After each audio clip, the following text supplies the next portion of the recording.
All right, Shalom, Shalom, Kol Halal Yahweh, Ba'ashem Yahweh Shai, Ba'ashem Rakakwadash, double honors to the elders and apostles of Great Millstone, and salutation to you brothers doing this work in truth and sincerity.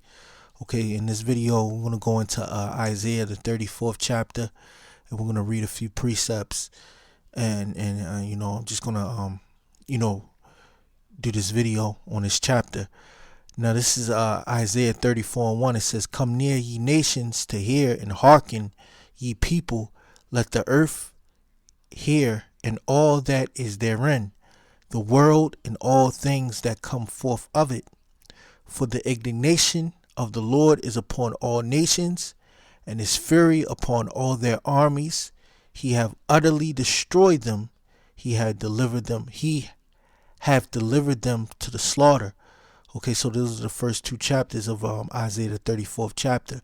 Okay, so this is for the nations to hear of the prophecy, of the coming judgment of the Lord. Okay, because there is going to be a judgment, of the Lord, and his name is Yahweh, and his son's name is Yahweh Shai.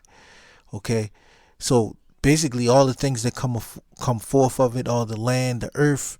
Okay, they should hear of the coming judgment of the Lord, because what you see on the earth right now is the Lord's indignation, and you're seeing the Lord manifest his word, everybody's all the spirits that were created, were created to be on this time, on earth this time, for the judgment that's about to come. That's why so many human beings, over 7 billion, and the scriptures say in verse 2, it says, "For the indignation of the Lord is upon all nations, and his fury upon all their armies," because the Lord is gathering these militaries and working on the minds of these different political leaders and these different military men, all right, to come and fight this war, the war of Armageddon. Now let's go to the book of Joel real quick. It's the book of Joel. Okay.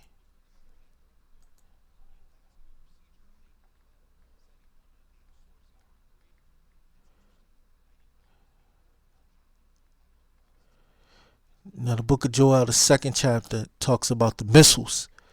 Because another thing that's going to come out of this third world war is the missiles. The nuclear missiles. But this is Joel 3 and 2. It says, "I will also gather all nations, and I will bring them down into the valley of Jehoshaphat," or Yahweh Shabbat. That means the judgment of Heavenly Father. "And will plead with them there for my people and for my heritage Israel, whom they have scattered among the nations and parted my land." So the Lord is doing this for the sake of the children of Israel, for the sake of the ones of the covenant, the children of the covenant, And it says, "And they have cast lots for my people, and have given a boy for an harlot, and sold a girl for wine that they might drink." And these different nations, have partook in the slavery and the captivity of the people of Israel. All the nations have, because Israel is going to come out of all the nations. There you go, your confusion of face. All right, this is why the scripture in in the book of Jeremiah, the 30th chapter, says, "All they that have devoured thee shall be devoured." And all thy adversaries, every one of them, shall go into captivity. Because all of these nations have been the adversary of us, pursuant to Psalms 83. So for the heritage of Israel, which is the Lord's heritage, scriptures say that the portion, or Israel is the Lord's portion. That's the book of Deuteronomy, the 32nd chapter. It says, "For the indignation of the Lord is upon all nations, and his fury upon all their armies. He have utterly destroyed them. He have delivered them to the slaughter." That's why they're going to be in the valley of Jehoshaphat. It says, their slain also shall be cast out, and their stink shall come up out of their carcasses, and the mountains shall be melted with their blood. Now that brings me to the book of Ezekiel, the 38th chapter. Okay.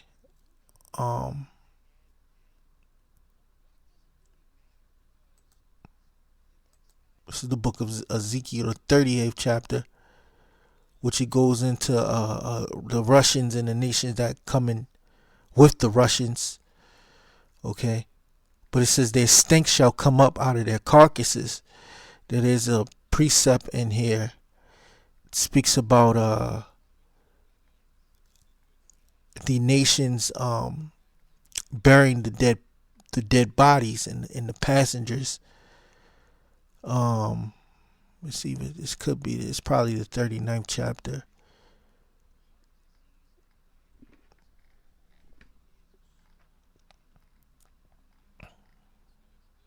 Here it goes right here.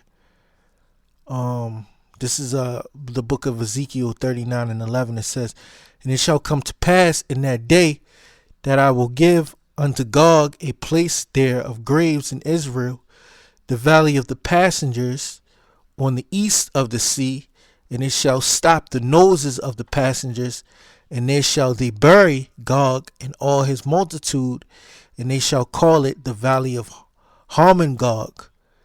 In 7 months shall the house of Israel be burying of them, that they may cleanse the land. Yea, all the people of the land shall bury them, and it shall be to them a renown the day that I shall be glorified, saith the Lord. Power. And he shall sever out men of continual employment, passing through the land to bury with the passengers those that remain upon the face of the earth, to cleanse it after the end of 7 months shall they search. Okay, so they're going to be men, and amongst the elite, okay, they're going to be the first ones to bury these dead bodies.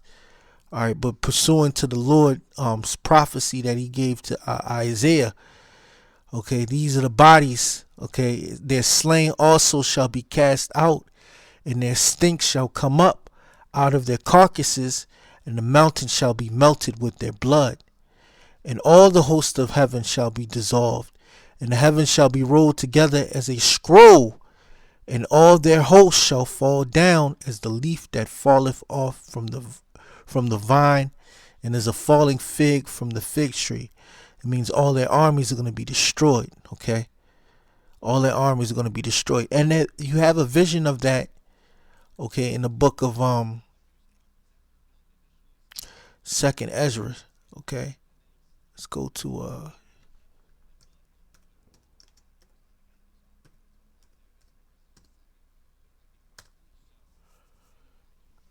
Second Ezra, the 13th chapter. I'll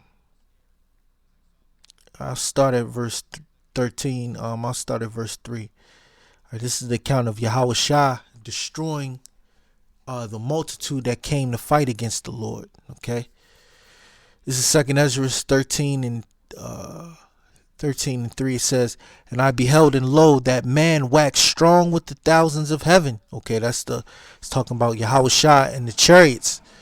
Okay, because the chariots are going to be come back in a mass multitude, the angels of the Lord.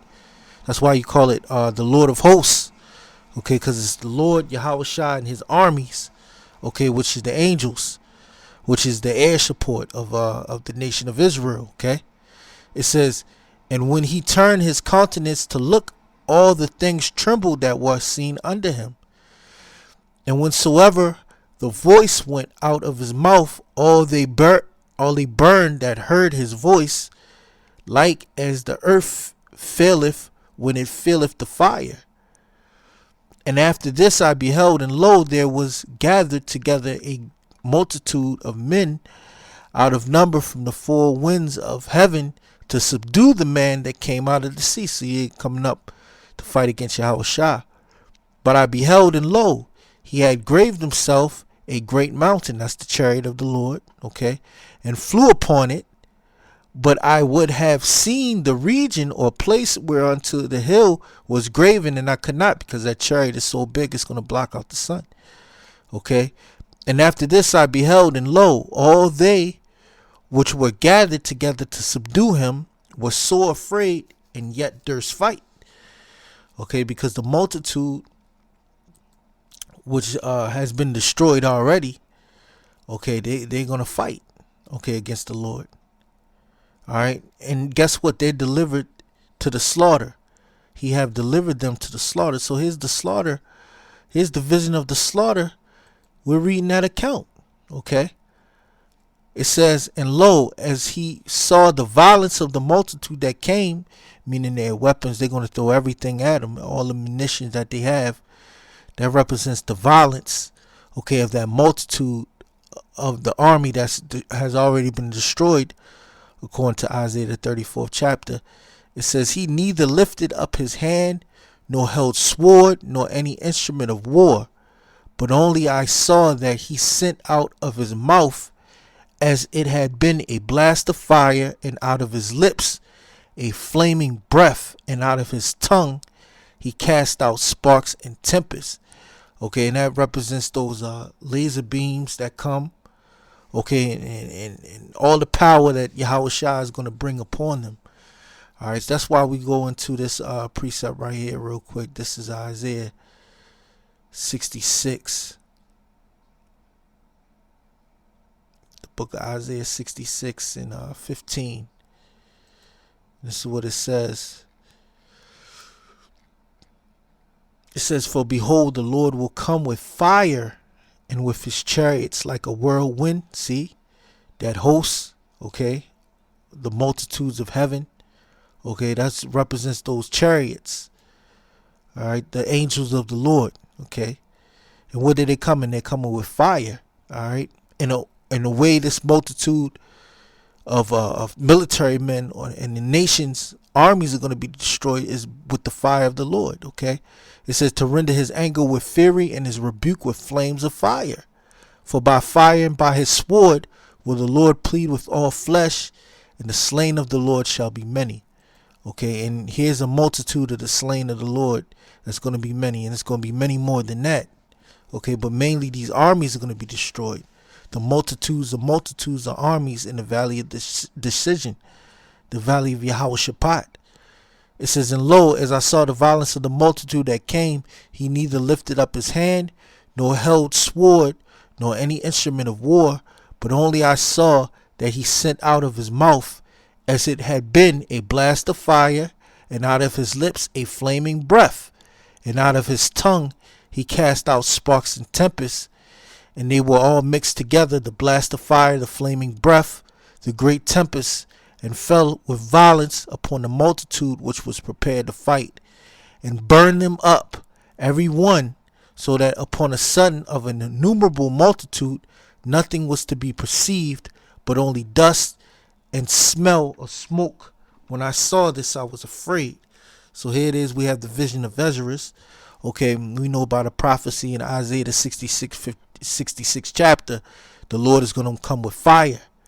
Okay, now we know that the Lord is going to bring a multitude of the nation's armies together into the valley of Jehoshaphat, pursuant to Joel, the 3rd chapter, okay, to destroy them. Okay, and pursuant to Isaiah the 34th chapter, okay, that army is already destroyed. Okay, they're slain. Okay, they've been delivered to the slaughter. Okay, their slain is cast out. Their stink shall come up out of their carcasses, and the mountains shall be melted with their blood. And all the hosts of heaven shall be dissolved, and the heavens shall be rolled together as a scroll, and all their hosts shall fall down as the leaf falleth off from the vine, and as a falling fig from the fig tree. For my sword shall be bathed in heaven. Behold, it shall come down upon Idumea, upon the people of my cursed judgment. Now the word Idumea, okay, it's Greek for Edom, okay? And let's see what it says here. Idumea. See, it says it's Edom, Idum. It says translated red, Okay, it says the descendants of Esau. Okay, so the sword, what is that sword? That sword is that nuclear sword. Okay, let me see. And that says it shall come down upon Edom, okay, or Idumea upon the people of my curse to judgment.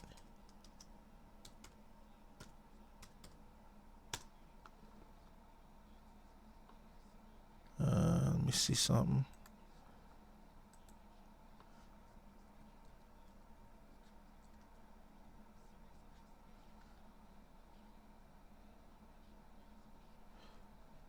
This is Deuteronomy 32, and this Deuteronomy 32 and 41. It says, "If I wet my glittering sword and mine hand take hold on judgment, I will render vengeance to mine enemies, and I will reward them that hate me."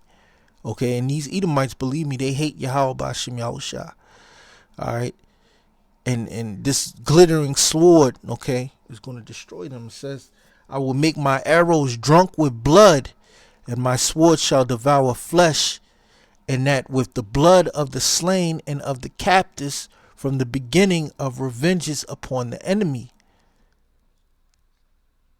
It says, "Rejoice, O ye nations, with his people, for he will avenge the blood of his servants, and will render vengeance to his adversaries, and will be merciful unto his land and to his people." Okay, so the Lord is getting ready to do judgment. He says, "I will make mine arrows drunk with blood." Okay, so guess what? Yahweh Shai is coming to bring a great slaughter. Okay, and he's coming back with great wrath. Okay, upon Idumea. Okay, because it says, "For my sword shall be bathed in heaven. Behold, it shall come down upon Idumea and upon the people of my curse to judgment." So who's going to be catching the most hell when the Lord comes back? The people of the Lord's curse to judgment, and that's these Edomites. Okay, you can't get around that. All right, those are the people of the curse to judgment, and they scared of that. All right, they're gonna pay up. It says the sword of the Lord is filled with blood. Okay, going back to Deuteronomy. All right, the sword of the Lord is filled with blood. He said, "I will make my arrows drunk with blood, and my sword shall devour flesh, and that with the blood of the slain and of the captives from the beginning of revenges upon the enemy." So the Lord is coming back to do some hurt. Okay, remember the Lord, pursuant to Exodus 15:3. The Lord is a man of war. All right. It says, "The sword of the Lord is filled with blood. It is made fat with fatness, and with the blood of lambs and goats, with the fat of kidneys of rams.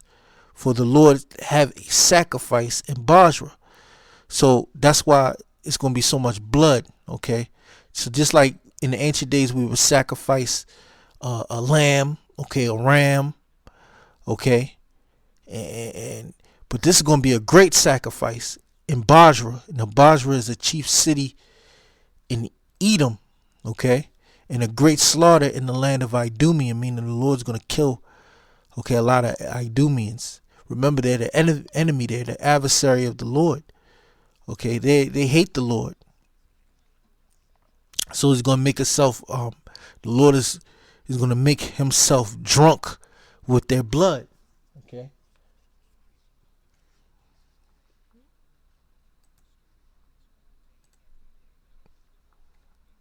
And there's going to be a great slaughter in Idumea. The unicorn shall come down with them, and the bullocks with the bulls, and their land shall be soaked with blood, and their dust made fat. Now, what scripture comes to mind when you talk about the Lord in blood? You know, Ezekiel. It should be either Ezekiel 25 or Ezekiel 35. Let's see what it says in Ezekiel 25.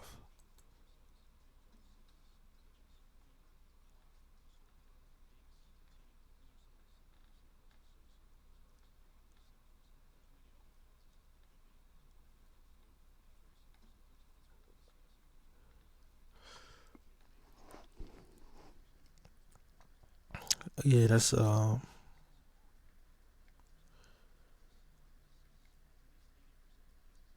yeah. Read this real quick. But the point is in I think it's in 35.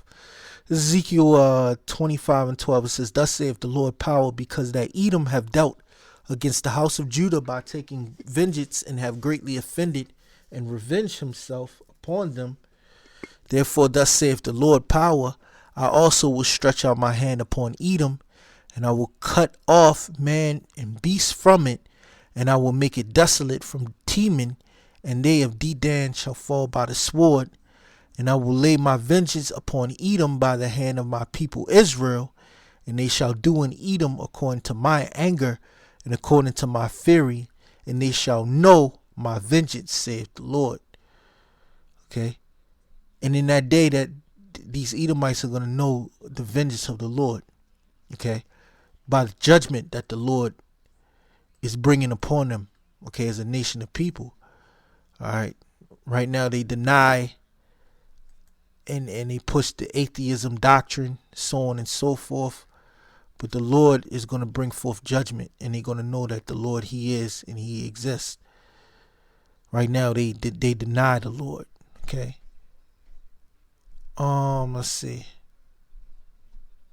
Yeah, this is Ezekiel 35 and 14. It says, "Thus saith the Lord power, when the whole earth rejoiceth, I will make thee desolate, as thou didst rejoice at the inheritance of the house of Israel, because it was desolate. So will I do unto thee.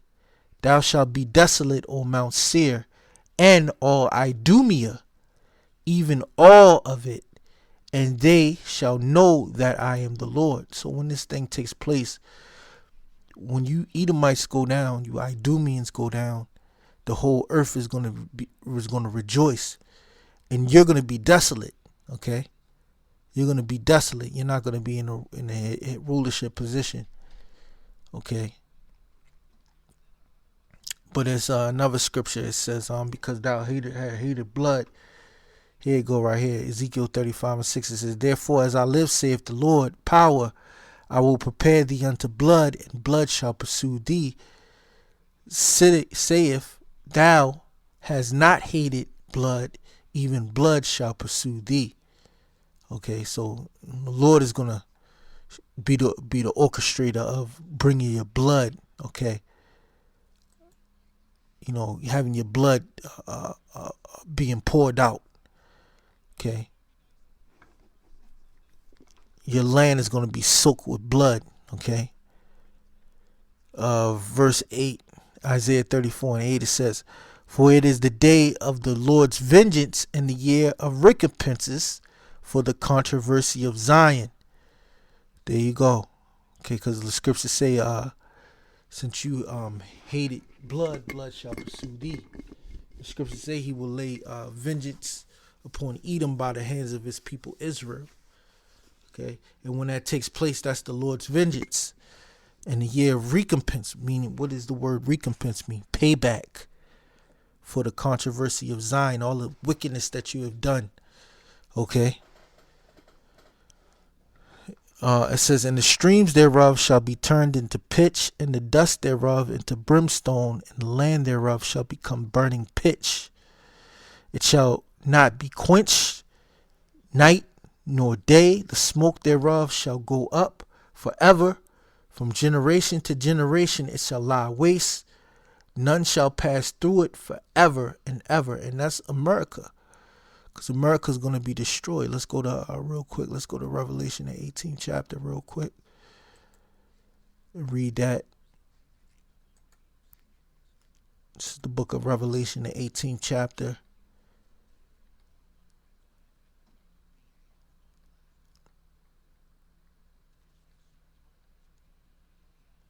This is Revelation 18 and 8. It says, "Therefore shall her plagues come in one day, death and mourning," and this talking about Babylon the Great. Okay, in one day, death and mourning and famine, "and she shall be utterly burned with fire.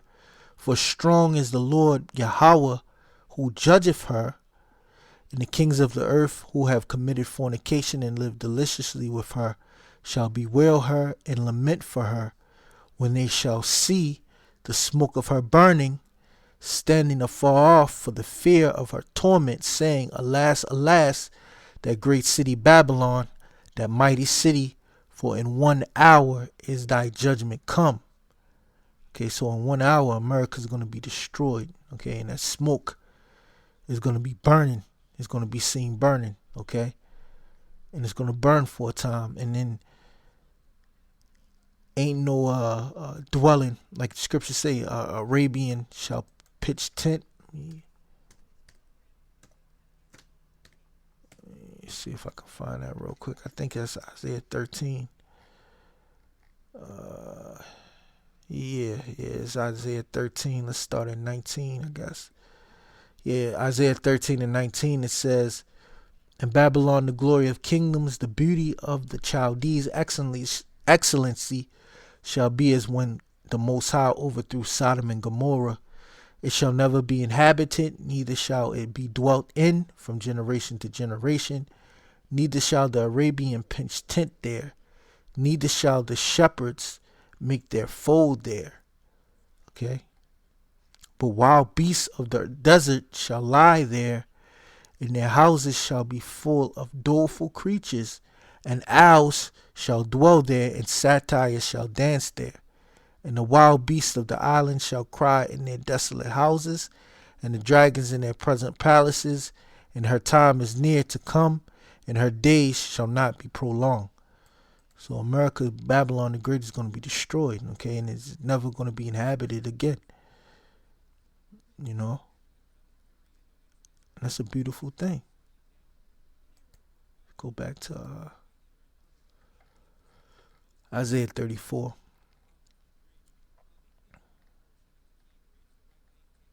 It says, but the cormorant and the bittern shall possess it.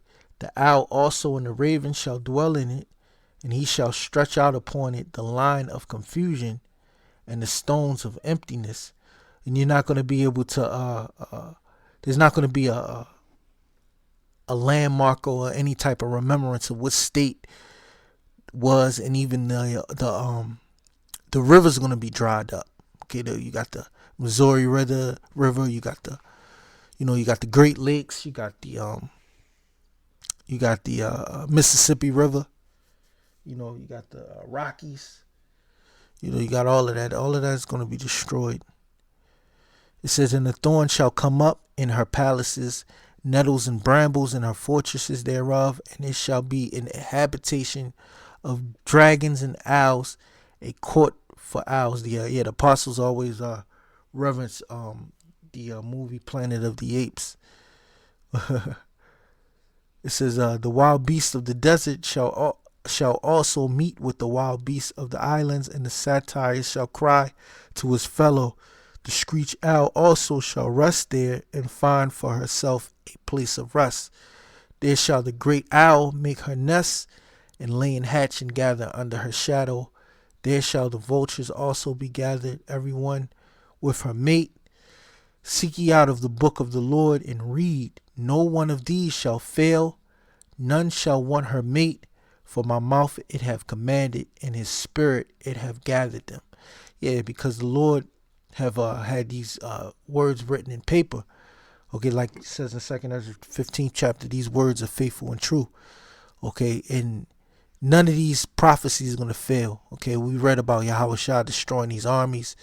According to the book of Isaiah, the 34th chapter, the armies have already been destroyed. Okay, and we see in the book of Joel how the Lord is going to have these troops gather in the valley of decision for Israel's sake. So ultimately, Israel is going to be delivered. Okay, all Israel is going to be saved. And Esau, Edom, okay, when the earth rejoices because it's quiet, it's peace, the so-called white man is going to be desolate. The Edomites. It says, and he have cast the lot for them, and his hand have divided it unto them by line. They shall possess it forever. From generation to generation shall they dwell therein. And in the land of Israel, okay, we're going to dwell from generation to generation in our own land. Okay, and it's going to come to pass. So with that, I just want to give all praises to Yahweh, by Hashem Yahweh Shai, by Hashem Quadash, double honors to the apostles and elders of Great Millstone, and salutation to you brothers pushing his word in truth and sincerity. Shalom.